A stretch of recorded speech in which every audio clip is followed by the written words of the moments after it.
Hello my friends. Well, this video is going to be sort of a continuance off of my other video on entering the mystic and piercing the veil. I just wanted to mention first of all that I wish to sincerely say hello to anyone who does come to my channel in one way or another, by hook or by crook. I think that any person we stumble across in any format, whether it be face-to-face out in the streets or by YouTube or internet, there's always a reason for it, whether there is a, heartfelt alliance of sorts or something bizarre, whatever the case may be. It's all necessary. There is a lot of order in the chaos, or what seems to be chaotic, but we are all exactly where we need to be. This is a very comforting thing to realize. And to be realized in a calm emotional state and in a relaxed state of mind, that everything going on in what we perceive as this reality, and it is very real to a very good degree, of course, but what's happening is very fitting for each of us. Each of us are in our own unique position, and it's important to remember that. It's important to remember that we are all fundamentally of the same source, the same breath. The spirit that animates us and is us, the soul, all comes from the same source. We begin to really appreciate that when we start talking plainly and taking away masks that are not necessary. I guess sort of the problem has to do with how would I word it properly in the way that I'd like to share it. We're in the world where it seems like a show. You could see as we watch movies, and then when we're out of that, well, we're all living our own movies, so to speak, right? It feels like that sometimes. Now this reality that we are sharing seems very real for our body, our ego consciousness, and our assimilation, if you want to put it that way, with this body type of existence, this manifestation. This manifestation that we're all experiencing is necessary, and it is good.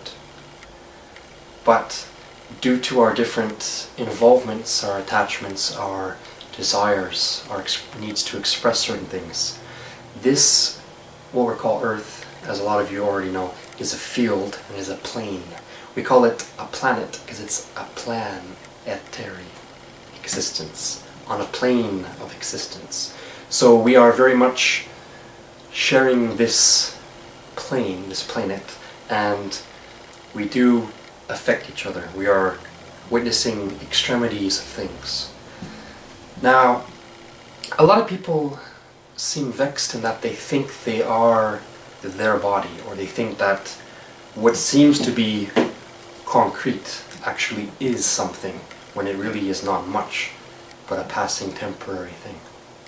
The person that you are and the person that I am, insofar as our human identity, is a momentary passing.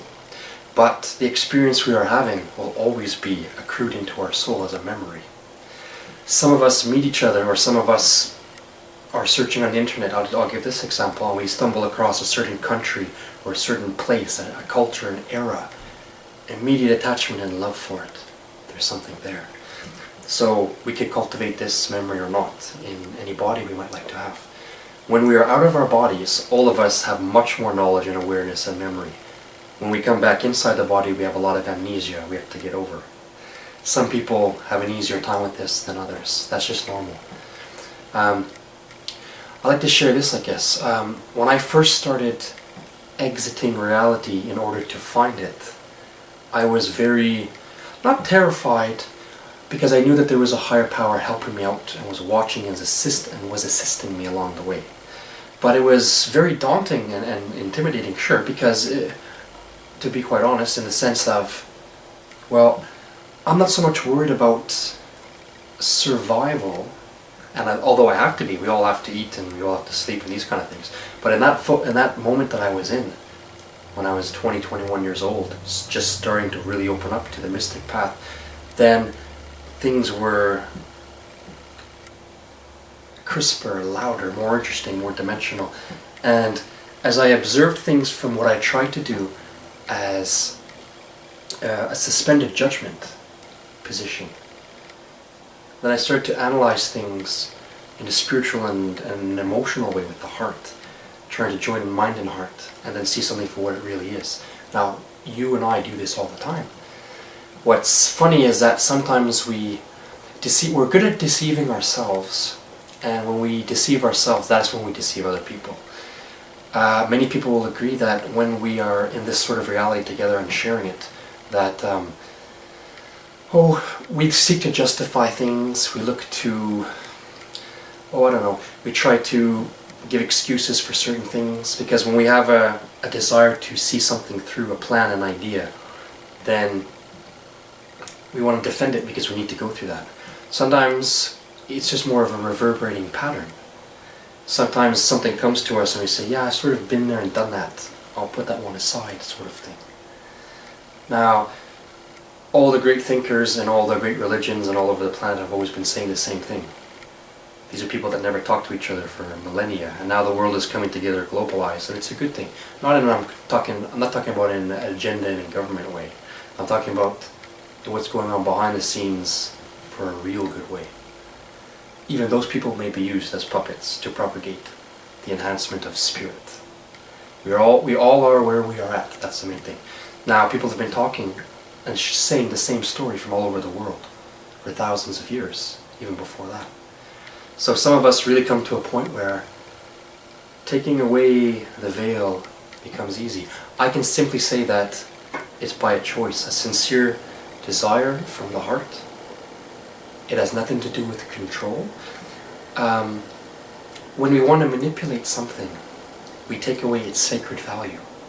When we are willing to cooperate with something in the righteous way, then we get it in a full attainment.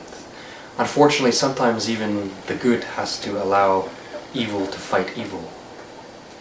And let's put it that way. That's why good always wins, just so everybody knows that. Good helps good and teaches evil, whereas evil, it fights good, but also fights itself. It's self-destructive. So like I was saying, when we remain in a mode of self-deceit, we fight others. But when others show us a mirror, and it comes to finally haunt us, then we take a step back and start to do that perception from a different way. Now this planet, people put all sorts of words. Illusion, Maya, hologram. I don't ever want to call this planet or this body exactly that. It could be seen like that, but that seems to take away the beauty of it somehow, in the sense of, well, maybe it's just a necessary manifestation. Now, I don't want to recommend certain things to certain people because it can be tricky, but in some cases, whoever is ready is going to make the attempt. I'm saying something in a roundabout way, but here's my point now.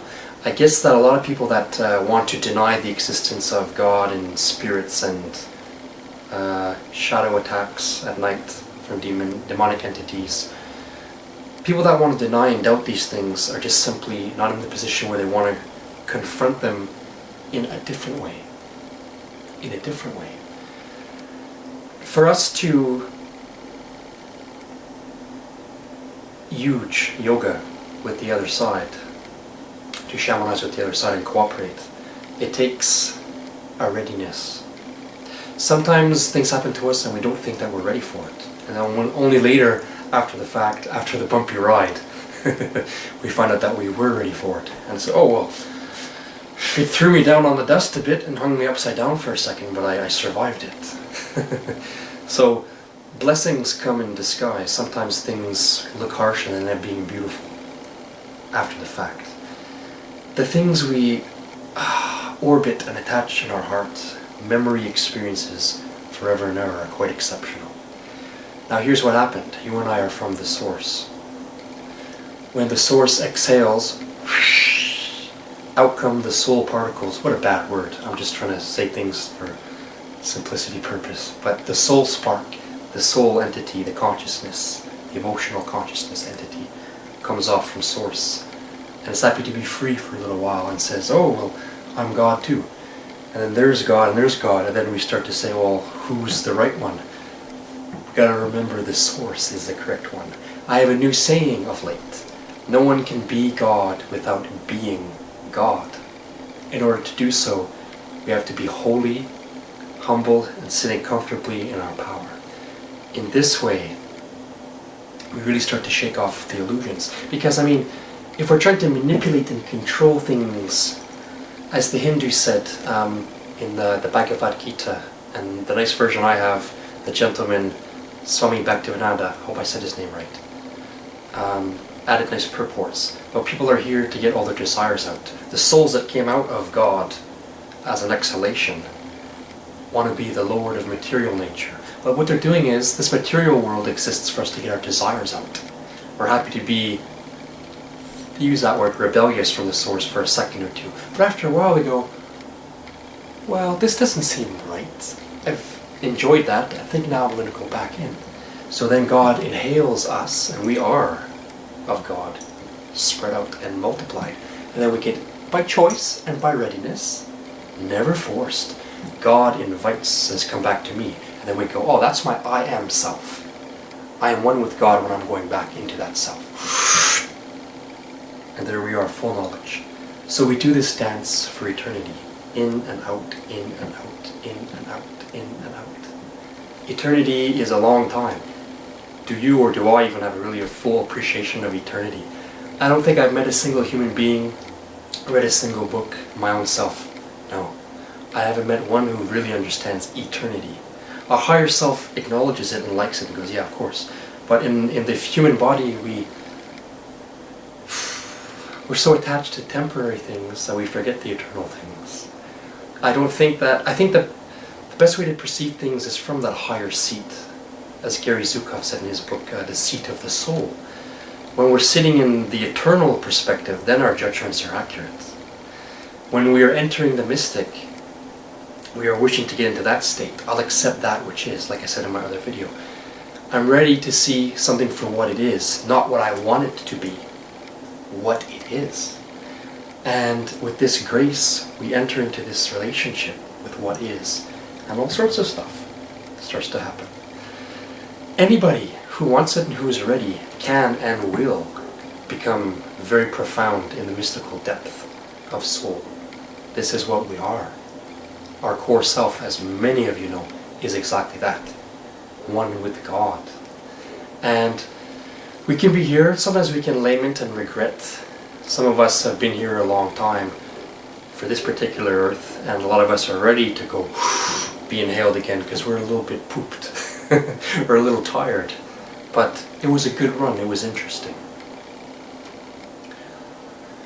Now, people can interpret things in a variety of ways, but I'm just stressing the importance for all of us to really say, well, what is the eternal standpoint on that? Because from that point of view, we'll become more accurate.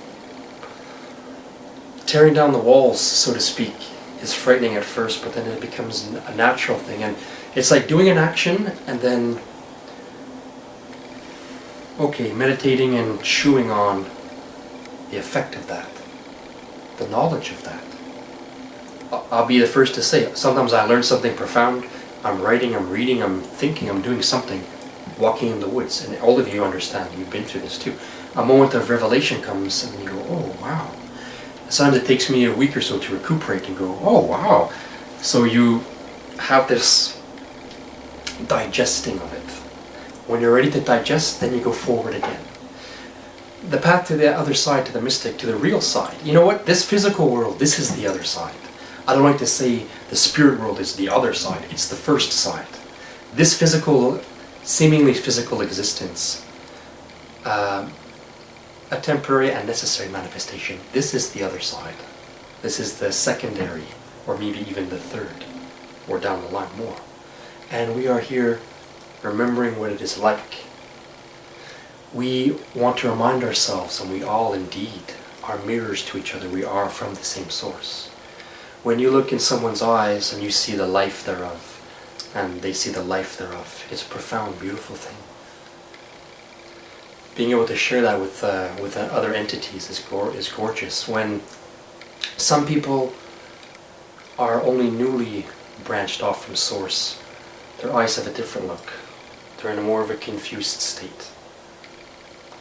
As we progress on our earthly incarnations and conditions, we start to take it all back in. And maybe when I go back to the source in some amount of time, when I come back out, I'll be the fresh new cocky lad all over again, if that's how it's supposed to be. We have a lot more choice than we think, but people have to understand that every action does have a reaction. And even as you see a tree grow from a small sapling, to call it that, into a large granddaddy tree, even as a human being from a child grows to an adult, maturity brings wisdom, brings accuracy, if we're wanting to listen to it. No such thing as a bad soul, no such thing as a bad apple, no such thing as a lost soul, not ultimately. We choose to stay in regret for leaving source for a while, but after a while we come back. There are a lot of stories about spirits that stay out of the body for a long time. Sometimes they're forced to. They have to wait for a period of time because they chose it for themselves to stay there in anger and something. Opportunities will come. All of us will ebb and flow forever. So this is my message for today. There's a lot of good things, but it has to do with asking yourself, from what perspective am I looking at these sort of things? If we're doing it from a want to control, which is an ego self apart from source, we're doing it incorrectly. When we are trying our best, and at moments precious, do align with that which is, then we share this comfortable, wonderful, unraveling mystery. And there are a lot of good things on the other side, which I'll say the first side. We can enjoy a lot of it. Definitely.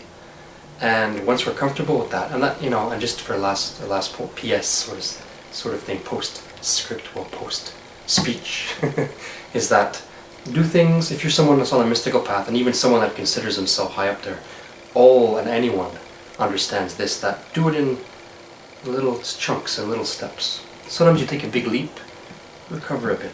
We can't just go all out at once. That's the reason why our human lives are short. If a human life was very long, it would be a big burden, it would seem. The fact of take a break, be born again, resume the lesson and continue on the grade. This is more merciful and respectful to us. I know it doesn't seem so to some people, but the mortality issue that we're facing is a very beautiful, blissful, merciful thing given to us. Death is not scary, it's not the end. It's the end of what? That one particular piece of clothing, body, ego, consciousness. But the I self that sits, you and I are the same of this. On we go until we have this memory. In Druidic teachings from the Druids, everything was about memory. Remembering what's already there and what you and I already know. It's comforting, I think, to realize that. That's remembering the eternal, the eternity, the eternal opinion, which is the right one. Anyway, I'll have more videos to come, most certainly. I'm busy with my kids and such, and you get tired, but when you get a moment or even a day free from wife and kids, sometimes you need it, or from husband and kids, or a day free period, away from work, a moment to think, real reflection, whatever our individual scenarios and cases may be. Yeah, remind yourself you are from the source. God is in you. You are in God. And whatever is in between getting there, take it as a lovely process. Best way to go about it. Hey, we have no choice. It is how it is. Anyways, namaste. Cheers. Love be with you. And hope you have a beautiful weekend. I'll have more videos to come. Thank you.